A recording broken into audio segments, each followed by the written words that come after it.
Assalamualaikum warahmatullahi wabarakatuh. Yang saya hormati Bunda Indah Fajariani, MPSI Psikolog, selaku dosen pengampu mata kuliah Asesmen Psikolog. Di sini kami ingin melaksanakan tugas ujian akhir yang diberikan oleh beliau, yaitu yang bertemakan tentang asesmen observasi yang disusun oleh kelompok 1, yaitu Lola Sri Gunawan, Rizky Febri Trisandiko, Sekar Arum Purbo Kinasih, dan Vivi Sapitri. Baiklah, kepada teman-teman sekalian, mohon kiranya dapat menyaksikan video kami agar apa yang kami sampaikan dapat bermanfaat bagi kita semua dan dapat kita terapkan di kehidupan kita sehari-hari. Selanjutnya masuk ke sesi materi. Kepada rekan saya persilahkan. Pengertian asesmen. Asesmen adalah proses pengumpulan informasi dan analisis mengenai individu atau klien untuk mendapatkan pemahaman tentang individu, klien, dan digunakan dalam membuat suatu pertimbangan dan keputusan yang bertumbuhkan dengan individu atau klien tersebut. Tujuan asesmen 1. Mengidentifikasi perilaku target, yaitu perilaku yang menjadi sasaran. 2. Mengidentifikasi penyebab-penyebab munculnya perilaku tertentu. 3. Pengukuran kemajuan program atau treatment. 4. Menentukan metode intervensi yang dilakukan atau pengembangan program. Komponen utama asesmen. 1. Parameter atau ukuran yang digunakan untuk membandingkan fakta atau data. 2. Fakta atau data yang diukur. 3. Pengukuran. 4. Mekanisme atau prosedur pengukuran. Baik, untuk selanjutnya di sini ada metode asesmen. Di antaranya yang pertama ada interview atau wawancara perilaku, yang kedua ada behavior observation, yang ketiga tes psikologis tertulis yang terstruktur atau proyektif.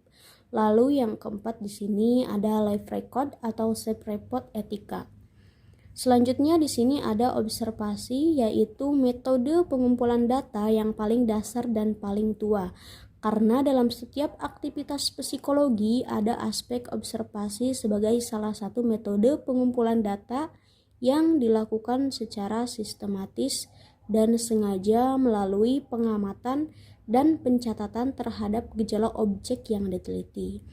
Lalu di sini selanjutnya sebagai penyeleksian, perekam, dan pemberian arti dari perilaku yang diamati. Selanjutnya di sini ada kegiatan memperhatikan secara akurat, mencatat fenomena yang muncul dan mempertimbangkan hubungan antar aspek dalam fenomena tersebut. Merupakan pencatatan objek tentang apa yang dilakukan dan diucapkan oleh subjek.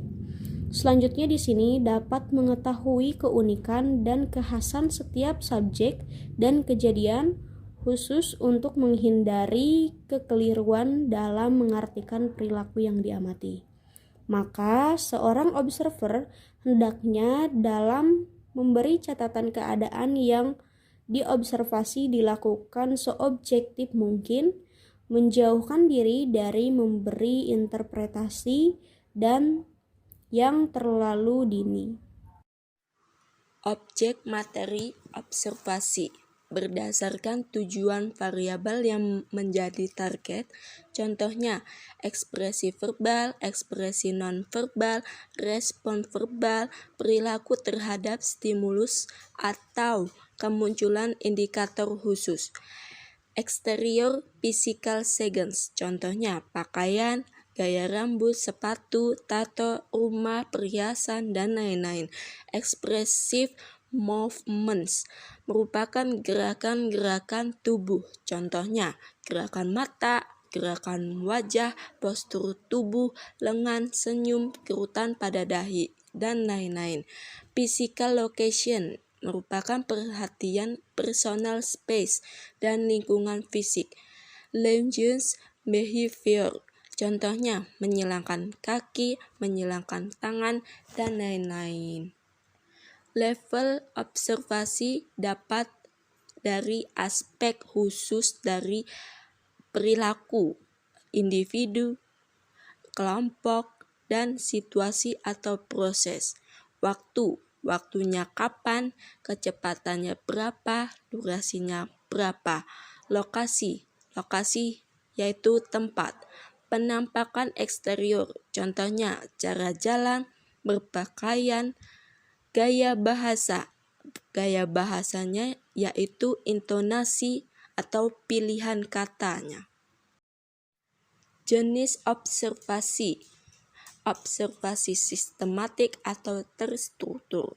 Ada kerangka yang memuat faktor-faktor dan ciri-ciri khusus dari setiap faktor yang diamati. Disebut sistematik karena observasi ini lebih menekankan pada segi frekuensi dan interval waktu tertentu. Contohnya, dari setiap observasi dikasih waktu 10 menit. Hal-hal yang perlu diperhatikan dalam observasi sistematik adalah yang pertama, isi dan luas observasi lebih terbatas sesuai rumusan khusus. Yang kedua, memungkinkan respon dan peristiwa dicatat secara lebih teliti dan mungkin dikuantifikasikan dapat menggunakan one-way screen. Mungkin cukup sekian yang dapat kelompok 1 sampaikan. Apabila ada kekurangan ataupun kesalahan dalam penyampaian materi, kami mohon maaf. Kepada Allah kami mohon ampun. Saya akhiri. Wassalamualaikum warahmatullahi wabarakatuh.